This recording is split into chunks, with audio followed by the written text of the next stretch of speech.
Genesis 7. Then the Lord said to Noah, Go into the ark, you and all your household, for I have seen that you are righteous before me in this generation. Take with you 7 pairs of all clean animals, the male and his mate, and a pair of the animals that are not clean, the male and his mate, and 7 pairs of the birds of the heavens also, male and female, to keep their offspring alive on the face of all the earth. For in 7 days I will send rain on the earth 40 days and 40 nights, and every living thing that I have made I will blot out from the face of the ground. And Noah did all that the Lord had commanded him. Noah was 600 years old when the flood of waters came upon the earth. And Noah and his sons and his wife and his sons' wives with him went into the ark to escape the waters of the flood. Of clean animals and of animals that are not clean, and of birds, and of everything that creeps on the ground, 2 and 2, male and female, went into the ark with Noah, as God had commanded Noah. And after 7 days the waters of the flood came upon the earth. In the 600th year of Noah's life, in the 2nd month, on the 17th day of the month, on that day all the fountains of the great deep burst forth, and the windows of the heavens were opened, and rain fell upon the earth 40 days and 40 nights.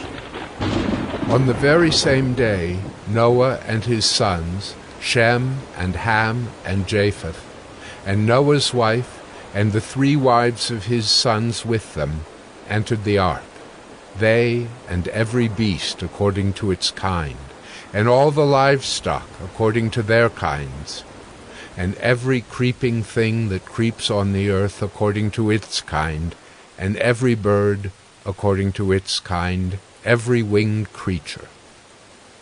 They went into the ark with Noah, 2 and 2 of all flesh in which there was the breath of life. And those that entered, male and female of all flesh, went in as God had commanded him, and the Lord shut him in. The flood continued 40 days on the earth. The waters increased and bore up the ark, and it rose high above the earth.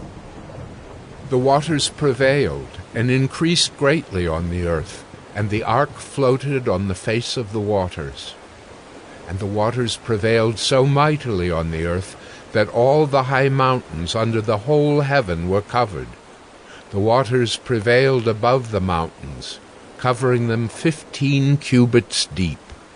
And all flesh died that moved on the earth, birds, livestock, beasts, all swarming creatures that swarm on the earth, and all mankind.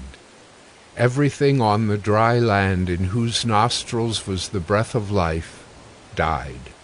He blotted out every living thing that was on the face of the ground, man and animals and creeping things and birds of the heavens. They were blotted out from the earth.